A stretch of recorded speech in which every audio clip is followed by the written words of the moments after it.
Bismillahirrahmanirrahim. Alhamdulillah, wassalatu wassalamu ala Rasulillah Sayyidina Muhammad bin Abdullah wa ala alihi wa sahbihi wa man tabi'ahum bihuda. Rabbana iftah bainana wa baina qaumina bil haqqi wa anta khairul fatihin. Amma ba'd. Alhamdulillah yang mana telah mengumpulkan kita di dalam suatu lingkaran orang-orang yang diridhai oleh Allah Subhanahu wa taala. Dijalankan badan kita, dijalankan ruh kita untuk menghadap kepada Allah Subhanahu wa taala dan menghadap kepada keridhaannya, menghadap kepada rahmat Allah Subhanahu wa taala serta maghfirahnya. Semoga kita yang salat subuh berjamaah dijadikan istiqamah oleh Allah Subhanahu wa taala, diampuni segala dosa-dosanya oleh Allah Subhanahu wa taala, dimudahkan langkahnya untuk menuju surga Allah Subhanahu wa taala. Amin ya rabbal alamin. Jamaah salat subuh yang dimuliakan oleh Allah Subhanahu wa taala. Menginjak hadis yang ketiga, hadis ini diriwayatkan an Abi Musa Abdullah bin Qais al-Ash'ari radhiyallahu ta'ala anhu anin Nabi sallallahu alaihi wa alihi wa sahbihi wasallam qala inna Allah ta'ala yabsutu yadahu bil-laili liyatuba musii'un nahar wa yabsutu yadahu bin-nahar liyatuba musii'ul lail hatta tatlu'a asy-syamsu min maghribiha. Diriwayatkan dari Abu Musa al-Ash'ari Abdullah bin Qais radhiyallahu ta'ala anhu wa arda. Beliau meriwayatkan bahwasanya Nabi Muhammad alaihi salatu wasallam pernah bersabda, sesungguhnya Allah Subhanahu wa taala membuka tangannya, menghamparkan rahmatnya, menghamparkan maghfirahnya bil laili, di waktu malam hari. Untuk apa? Liyatuba musii'un nahar, untuk memanggil dan untuk mempersiapkan tobatnya bagi orang yang berbuat maksiat di siang hari. Allah Subhanahu wa taala membuka tangannya, membuka rahmatnya, menghamparkan rahmatnya, menghamparkan maghfirahnya di siang hari. Untuk apa? Liyatuba musii'ul lail, bagi orang yang bermaksiat di waktu malam hari, ditunggu tobatnya oleh Allah Subhanahu wa taala di siang harinya. Begitulah rahmat Allah Subhanahu wa taala kepada hambanya yang masih ingin bertaubat kepada Allah Subhanahu wa taala. Tidak ada waktu batasan, hatta tatlu'a asy-syamsu min maghribiha, sampai matahari keluar dari barat, sampai matahari terbit dari barat.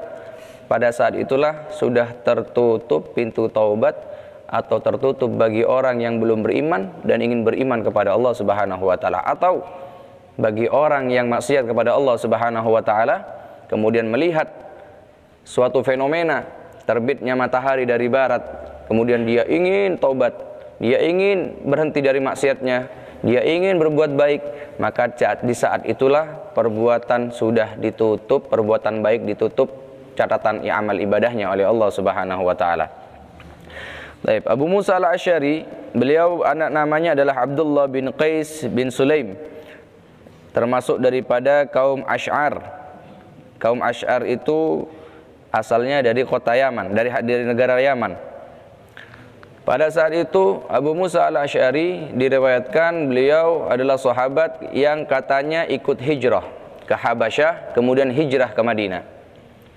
Tapi dalam riwayat yang sahih bahwasanya Abu Musa al-Ash'ari Abdullah bin Qais tersebut awalnya datang ke kota Makkah sebelum hijrahnya Nabi Muhammad SAW. Tatkala Islam masih sedikit pada saat itu di Makkah, beliau datang dari Yaman ke kota Makkah mendengar ada seorang Nabi dan Rasul yang mengajarkan untuk beribadah kepada Allah, mengajarkan hanya berdoa dan meminta hanya kepada Allah Subhanahu wa taala, berdakwah melalui akhlak, berdakwah melalui lembah lembut. Maka Abu Musa al-Ash'ari Abdullah bin Qais tersebut datang dari Makkah, datang dari Yaman menuju kota Makkah, beriman di hadapan Nabi Muhammad alaihi salatu wassalam. Dalam satu riwayat, Nabi Muhammad pernah mengatakan kepada para sahabat, "Sayaqdumu alaikum qaumun hum araqqu quluban lil islami minkum." Pernah bicara sama seorang sahabat tatkala datang maksudnya hijrah dari Habasyah setelah Abu Musa al-Ash'ari ke Mekah beriman kepada Nabi Muhammad. Abu Musa al-Ash'ari Abdullah bin Qais kembali lagi ke kota Yaman untuk menyiarkan, untuk mengumumkan keislamannya dan mengajak kaumnya, kaum Asy'ar, untuk beriman kepada Nabi Muhammad SAW dan menyembah hanya untuk Allah Subhanahu wa taala. Akhirnya kembali ke negara Yaman, berdakwah di sana, kemudian naik kapal laut lagi dari kota Yaman, naik kapal laut lagi menuju ke Saudi, menuju ke Mekah waktu itu, ingin beriman sama Nabi Muhammad SAW bersama kaumnya, mengajak kaumnya. Tadinya sudah beriman, tapi di tengah laut terkena ombak, terkena badai, terkena apa, sehingga kapal yang ditumpangi Abu Musa al-Asy'ari, kapalnya itu kena angin sampai ke negeri Habasyah, Afrika, ke Habasyah. Niatnya mau ke Mekah dengan kaumnya, tapi ke bawah angin, kena badai, akhirnya sampai ke Habasyah. Nah, di sana di Habasyah kebetulan bertemu dengan Ja'far bin Abi Thalib, yaitu sepupunya Nabi Muhammad SAW yang duluan hijrah dari Makkah karena diganggu oleh kaum kafir Quraisy sehingga tidak kuat, disuruh hijrah sama Nabi Muhammad, hijrah ke negeri Habasyah. Di antaranya Ja'far bin Abi Thalib. Ketemu di sana di Afrika, di Habasyah dengan Ja'far bin Abi Thalib, sehingga berangkat ke kota Mekah bareng. Akhirnya nyampenya barengan sama Ja'far bin Abi Thalib. Beliau Abu Musa al-Asy'ari tidak hijrah karena asalnya dari Yaman, bukan dari Mekah. Tapi di tengah perjalanan kapalnya kena angin sehingga nyampe ke negeri Habasyah, kemudian bertemu dengan Ja'far bin Abi Thalib, berangkat lagi bertemu dengan Nabi Muhammad SAW di kota Madinah, sehingga Nabi Muhammad berkata dan bersabda kepada sahabatnya, sayakdumu alaikum qaumun hum araqqu quluban lil Islam. Akan datang kepada kalian suatu kaum, kata Nabi Muhammad SAW. Bagaimana kaum itu? Hum araqqu quluban, mereka hatinya lembut, kata Nabi Muhammad SAW, lil Islam, untuk Islam. Makanya kebanyakan ulama-ulama Hadramut Yaman, beliau lembut, dakwahnya lembut, berdoa lembut, ngajak umat lembut. Makanya banyak daripada kaum Islam sampai diriwayatkan tatkala Nabi Muhammad meninggal, beberapa orang yang Islam, yang imannya masih rendah, itu murtad lagi. Di Yaman begitu, illa ada satu kota yang mana masih tetap menjaga Islamnya. Di kota mana? Di kota Tarim. Khususnya di kota Tarim. Kota Tarim di Hadramut, di Yaman sana. Tatkala dulu sebelum seperti sekarang masih orang-orang masuk Islam dan imannya masih rendah, di sana imannya sudah dikasih kekuatan sama Allah Subhanahu wa taala. Banyak dari orang-orang yang imannya sedikit tatkala meninggal Rasulullah kembali lagi murtad, kembali lagi ke agama sebelumnya. Tapi khusus orang-orang di Yaman, Tarim, Hadramut menjaga Islamnya hingga sampai sekarang kita ketahui bagaimana mereka dakwanya sangat lembut kepada umat Islam. Begitu kata Nabi Muhammad SAW.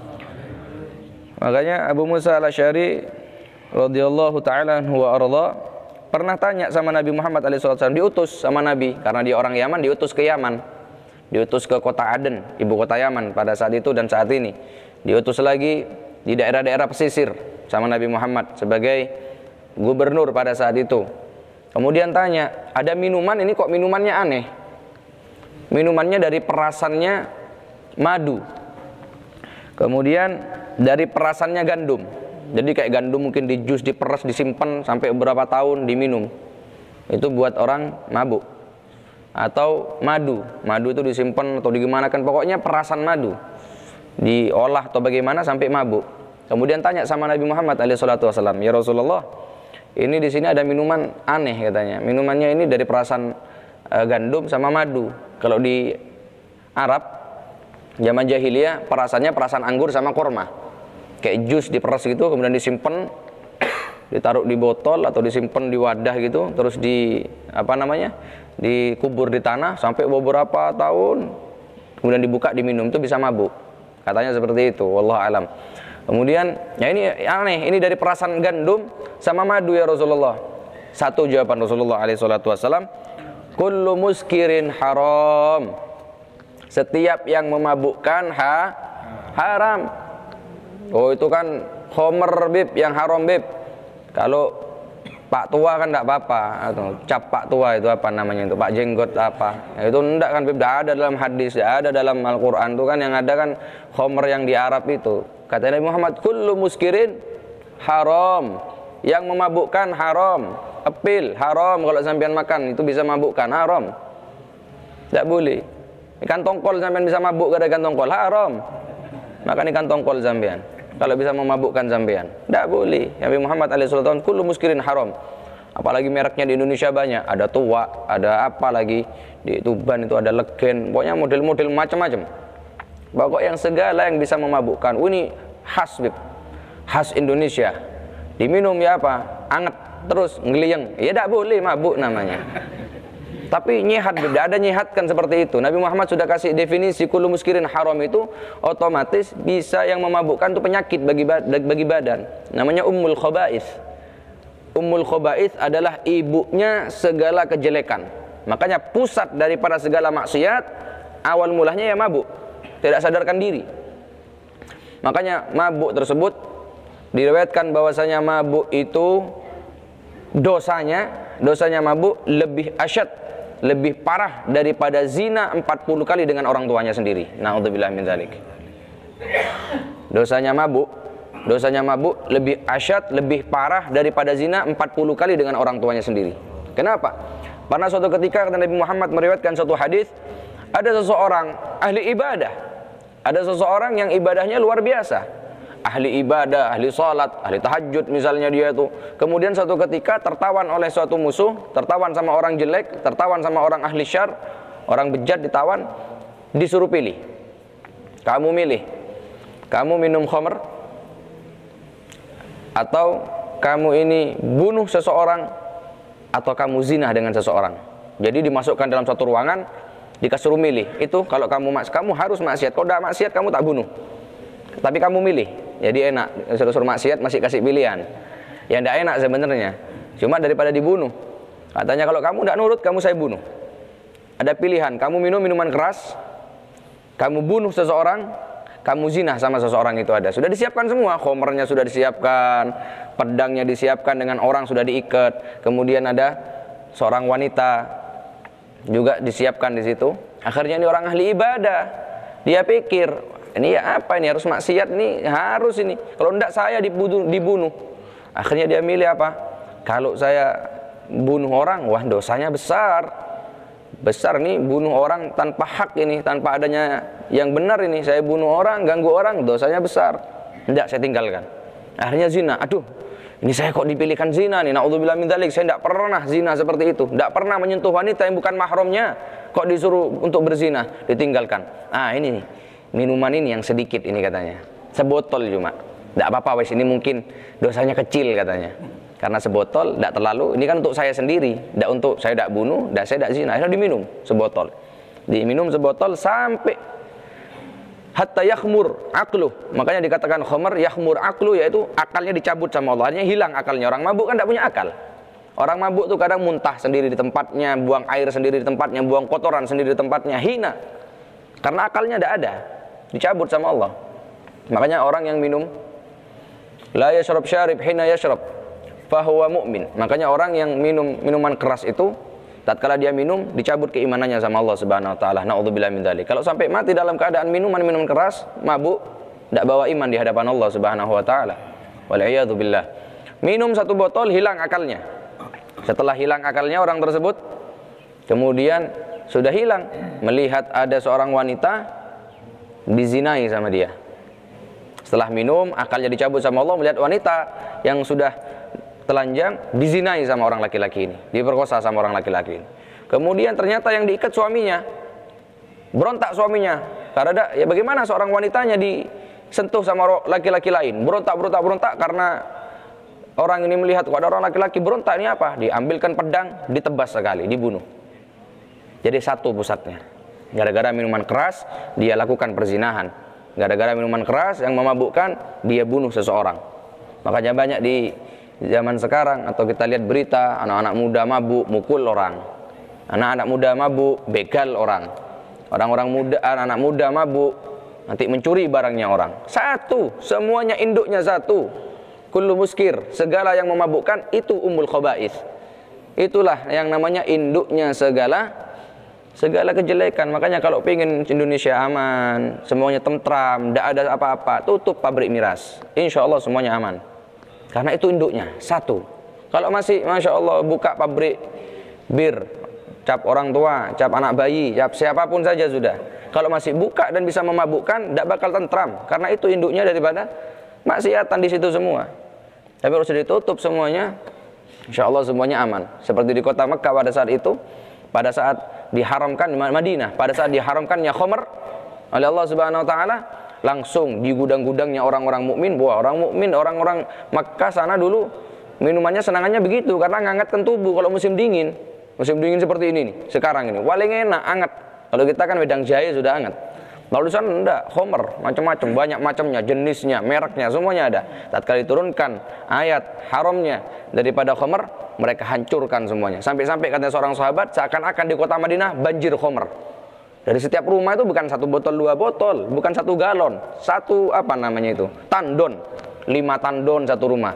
Punya seperti itu semua.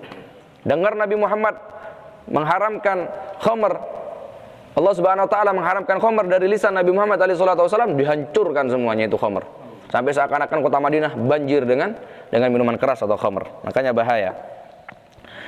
Makanya Nabi Musa al-Asy'ari beliau diriwayatkan meninggal pada saat umur 60 tahun. Ada yang mengatakan meninggal di kota Kufah, ada yang mengatakan meninggal di kota Mekah.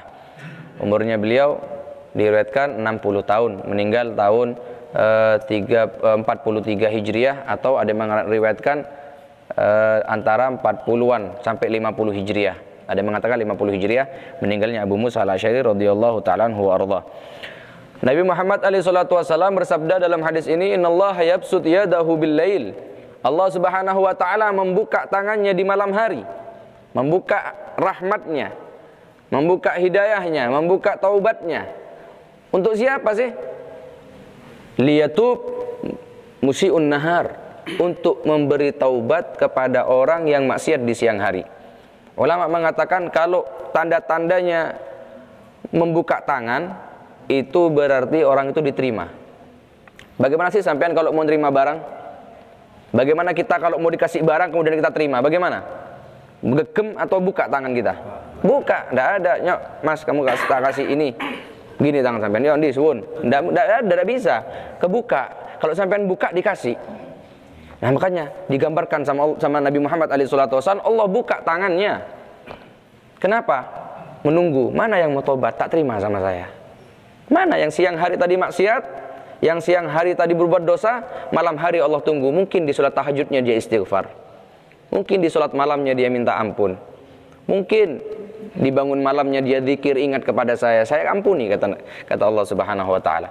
Dalam satu riwayat ada seseorang laki-laki, pada saat itu tengah malam dia bangun tidur.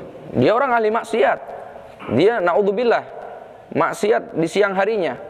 Pada malam hari dia bangun ingin zikir sama Allah Subhanahu wa taala. Pengen aku nanti pengen sholat jamaah, aku pengen zikir ingat sama Allah. Bangun, tatkala duduk kok capek, ghalaba alaihin naum, dia capek, kemudian dia tidur lagi. Dia tidur lagi, kesirep. Sampai 1 harinya itu terus kesirep. Akhirnya tidak lama sakit, meninggal.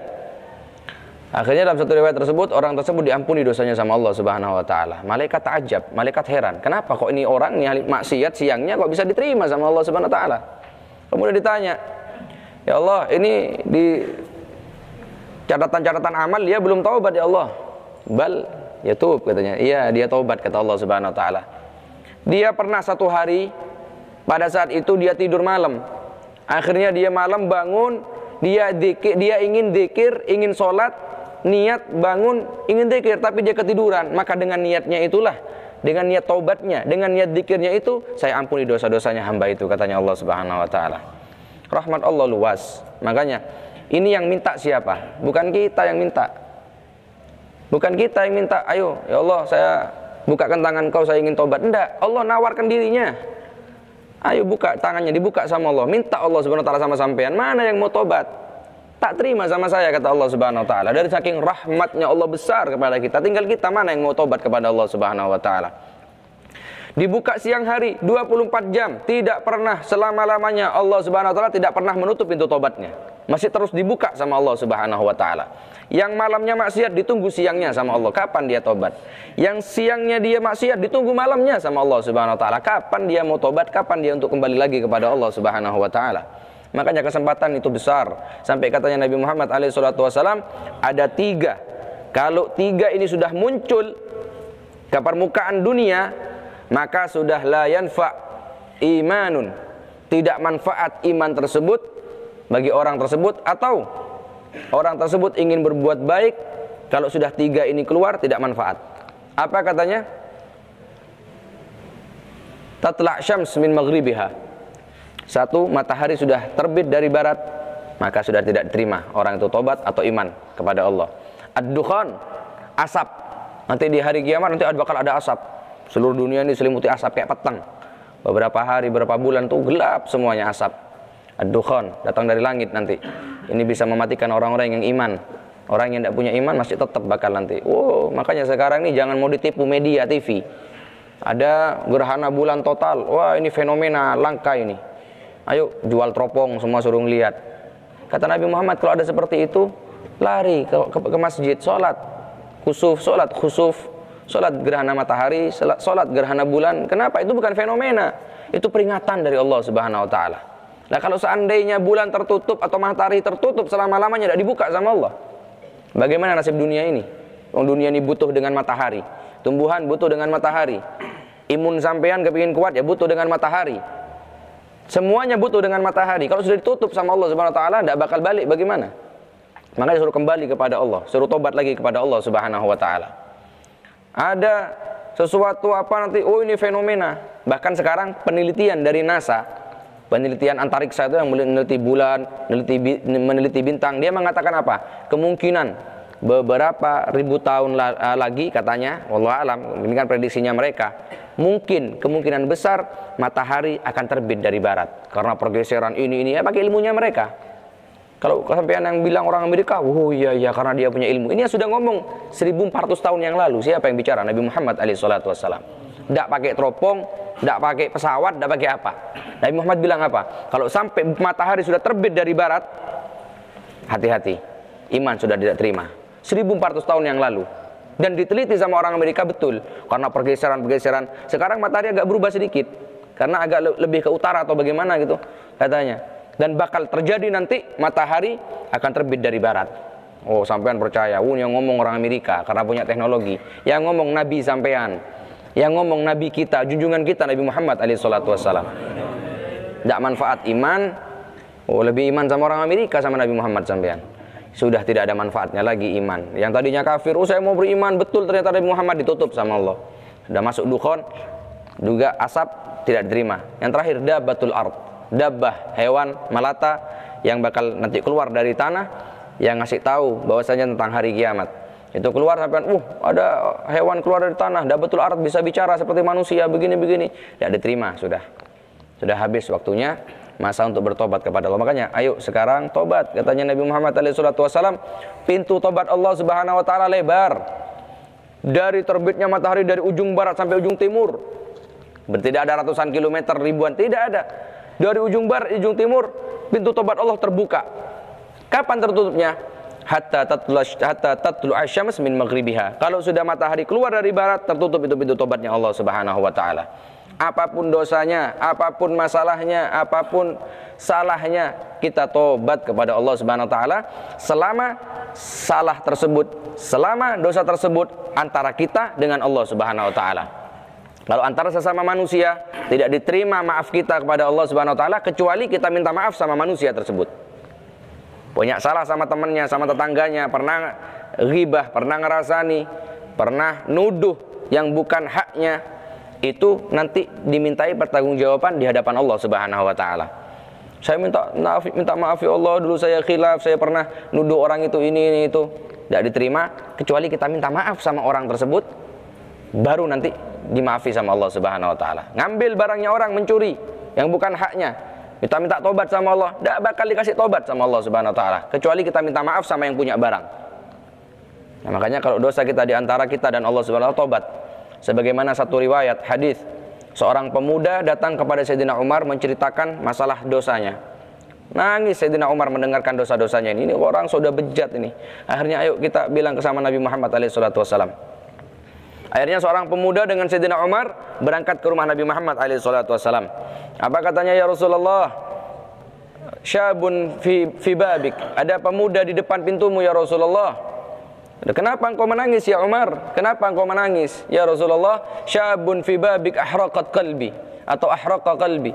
Ya Rasulullah, ada pemuda di depan pintumu, dia yang membakar hatiku ya Rasulullah. Artinya apa? Dia yang buat aku sedih, aku menangis ya Rasulullah. Kenapa? Suruh masuk, suruh masuk. Artinya seorang pemuda dengan lemes, menangis, air mata terus netes, bilang sama Rasulullah, ya Rasulullah, apakah masih ada taubat bagiku ya Rasulullah? Katanya. Ya, kata Rasulullah SAW. Kenapa engkau menangis wahai pemuda? Saya mikirkan dosa-dosa saya ya Rasulullah. Dosa saya besar ya Rasul. Apa kata Nabi Muhammad? Kalau seandainya dosa-dosamu besarnya sampai dari bumi sampai ke langit, bahkan melebihi gunung-gunung yang tinggi, kata Rasulullah SAW, semuanya diampuni sama Allah Subhanahu Wa Taala selama engkau mau tobat wahai pemuda. Ya Rasulullah, dzambi a'zam, dosaku lebih besar dari itu semua ya Rasulullah. Kaget Rasulullah. Ini orang bilang dosanya besar, sudah diterangkan meskipun dosamu kayak gunung, meskipun tingginya kayak langit, diampuni sama Allah Subhanahu Wa Taala. Kok bilang lebih tinggi lagi? Kok bilang lebih besar lagi dosanya? Katanya Rasulullah SAW, dzambuka a'zam amil kursi, dosamu yang besar atau kursinya Allah Subhanahu Wa Taala. Dzambi a'zam, dosaku lebih besar ya Rasulullah. Kaget Rasulullah, ini kursinya Allah, kok lebih besar dosa-dosanya? Dosa apa ini? Tanya lagi sama Rasulullah SAW, dzambuka a'zam amil arsh, dosamu yang besar atau arsy-nya Allah yang lebih besar? Dibandingkan, besar mana dosamu dengan arsy-nya Allah? Tetap ya Rasulullah, dosaku yang besar ya Rasulullah, katanya. Akhirnya ditanya lagi sama Rasulullah, dzambuka a'zam amillah, lebih besar mana dosamu? Maksudnya Rasulullah bilang dosamu yang lebih besar atau Allah, dalam artian maghfirah Allah. Karena ampunan Allah wasi'at kulla syai', rahmatullah wasi'at kulla syai', rahmatnya Allah mengalahkan segala-galanya. Kalau begitu terakhir, dosamu yang lebih besar atau ampunan rahmat Allah Subhanahu Wa Taala yang lebih besar? Apa katanya? Kalau begitu ya ampunan Allah yang lebih besar ya Rasulullah. Tidak ada yang lebih besar daripada ampunan Allah Subhanahu Wa Taala. Kalau begitu tobat, katanya. Akhirnya dia cerita, Rasulullah penasaran. Ini dia bilang katanya dosanya besar, dosanya besar, dosanya besar. Kalau Rasulullah enggak apa-apa, karena Rasulullah tanya dosanya seseorang, ingin cari solusi, ingin buat supaya orang itu tobat sama Allah Subhanahu Wa Taala. Kalau kita enggak boleh. Tanya sama siapa orang, tanya sama kita, ya apa aku kira-kira tobatku diterima enggak ya? Ya apa tobatmu apa? Apa? Dosamu apa? Ayolah ngondo-ngondo. Jangan, enggak boleh kalau kita. Jangan tanya dosanya orang. Allah sudah tutup itu aib seseorang, jangan kau buka. Jangan kau buka. Apalagi kita, orang lain bukan enggak boleh, apalagi kita. Kalau kita apa? Mambengi aku ngini rek, mambengi aku ngini, enak, enggak boleh. Enggak diampuni sama Allah. Iya, Allah tidak bakal mengampuni tobat seseorang. Semua orang yang punya salah diampuni dosanya illal mujahirin, kecuali orang yang terang-terangan. Saya kan tidak terang-terangan, sembunyi, saya cuma cerita. Lah ceritamu itu yang kamu jelaskan kepada orang, yaitu terang-terangan. Sudah disembunyikan sama Allah dosa-dosamu, semalam sampean ngelakukan apa, tidak dibuka sama Allah, sampean sendiri yang buka. Tidak bakal diampuni. Akhirnya Rasulullah tanya, dosa apa kamu wahai pemuda? Ya Rasulullah, dulu aku ini adalah orang tukang gali kubur. Selama 7 tahun, aku gali kubur di kota ini. Setiap ada yang mati, aku yang gali kuburnya. Setiap ada yang mati, aku yang gali kuburnya. Pada saat suatu ketika setelah 7 tahun saya melakukan pekerjaan saya, selama 7 tahun, suatu hari ada orang Ansar yang memiliki anak gadis, dan anak gadis itu mati ya Rasulullah, meninggal karena sakit. Dikuburkan di makam dan aku tahu kuburannya karena saya yang menggali kuburnya ya Rasulullah.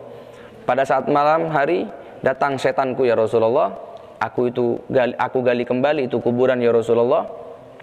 Kemudian aku melihat itu gadis, karena masih gadis, aku zinai ya Rasulullah jenazahnya. Na'udzubillahi min dzalik. Ini jenazahnya yang sudah mati dizinai sama seorang pemuda ini.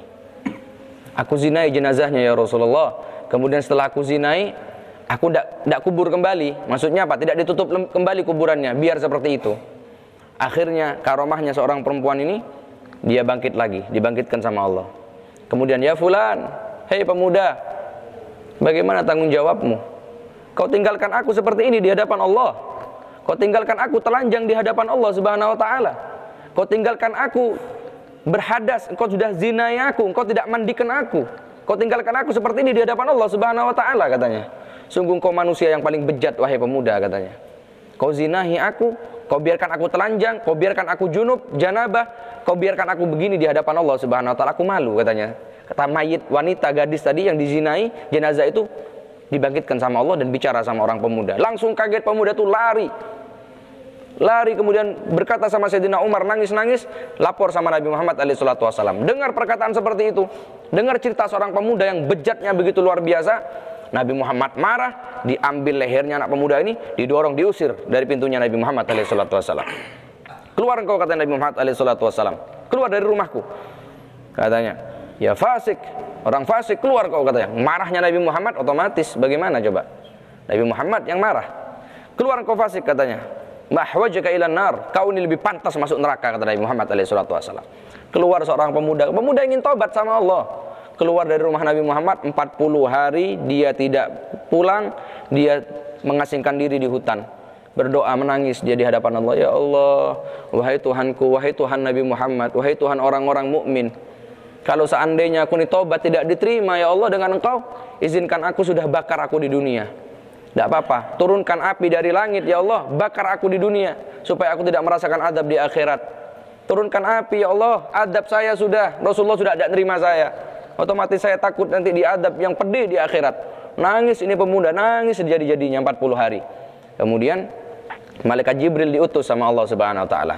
Ya Jibril, balligh salami ala Rasulillah. Ya Jibril, sampaikan salamku kepada Rasulullah sallallahu alaihi wasallam. Kemudian malaikat Jibril berkata, "Assalamualaikum ya Rasulullah." "Assalamualaikum ya Rasulullah." Apa? "Rabbuka yuqri'ukas salam." Tuhanmu Allah Subhanahu wa taala kirim salam kepadamu ya Rasulullah. Dijawab sama Rasulullah alaihi wasallam, "Huwas salam wa minhus salam wa ilaihi yarji'us salam." Kemudian dikatakan, "Ada apa wahai Jibril?" "Allah kirim salam kepada engkau ya Rasulullah." Allah mau tanya, apa katanya?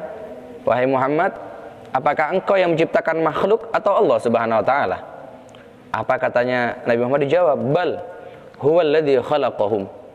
Allah yang ciptakan makhluk itu. "A antal ladzi tarzuquhum?" Wahai Muhammad, apakah engkau yang memberikan rezeki kepada makhluk atau Allah? "Bal huwallazi yarzuquhum." Akan tetapi ya Allah yang memberi rezeki manusia itu. Yang terakhir, engkau yang memberi taubat kepada orang tersebut, antal ladzi tatub amillah subhanahu wa ta'ala. Engkau yang kasih taubat atau Allah Subhanahu wa ta'ala? Allah yang kasih taubat semuanya makhluknya.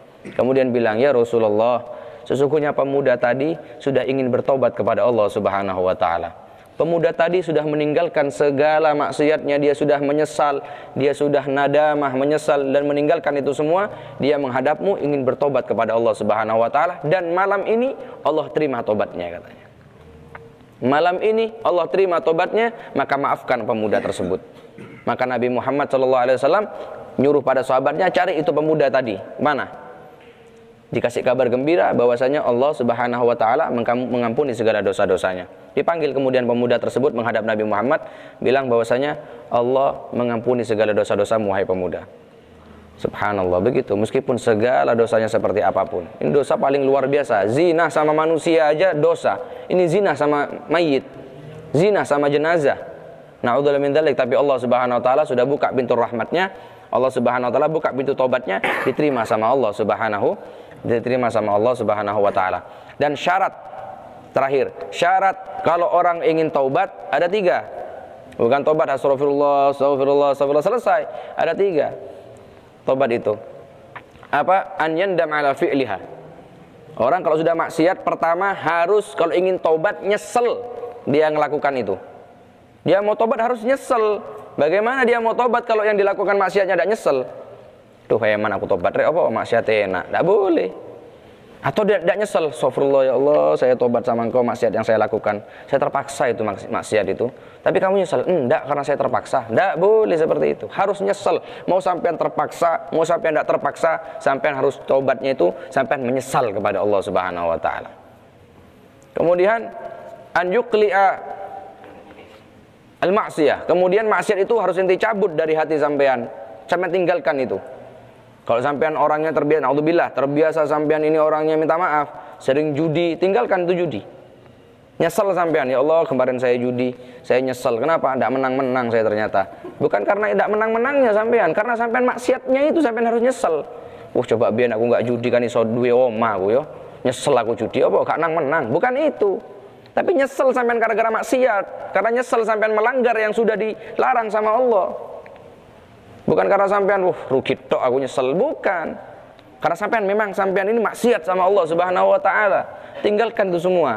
Makanya pertama nyesel, tinggalkan itu maksiat, kemudian an ya'zim an la ya'ud alal maksiat. Nomor 3, dia bertobat, dia bertekad, dia yakin saya tidak mau kembali ke maksiat itu lagi sudah. Itu syaratnya maksiat.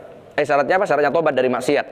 Dari Allah kepada Allah Subhanahu wa taala. Syaratnya kalau tobat lombok sekarang pedes nanti minta lombok lagi. Tidak bisa. Tapi ala kulli hal selama lisan kita masih bisa istighfar, kita coba. Tidak bisa, saya sudah paksa untuk kita selalu istighfar, untuk kita selalu tobat kepada Allah Subhanahu wa taala. Selalu paksakan. Kenapa katanya Nabi Muhammad sallallahu alaihi wasallam, ma'asarra man istighfar. Tidak termasuk orang yang selalu maksiat, orang yang istighfar fil yaumi 70 marrah. Di satu harinya 70 kali dia istighfar, bukan termasuk seorang pendosa katanya Nabi Muhammad sallallahu alaihi wasallam. Walau farra minaz zahaf, meskipun dia sudah lari daripada peperangan. Dosa yang tidak diampuni sama Allah, dosa lari dari perang. Islam perang dengan kafir. Perang karena kita takut, saya takut, saya lari.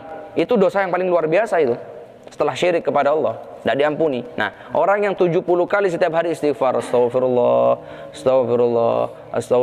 itu 70 kali termasuk orang yang tobat dari dosanya. Meskipun dia sudah lari daripada peperangan, tetap diterima sama Allah SWT. Tapi dengan hati yang hadir, dengan hati dia itu memang mengakui segala dosanya di hadapan Allah Subhanahu wa taala. Semoga Allah Subhanahu wa taala yuhaqqiq alaina taubah, dibenarkan tobat kita kepada Allah Subhanahu wa taala, diampuni dosa-dosa kita oleh Allah.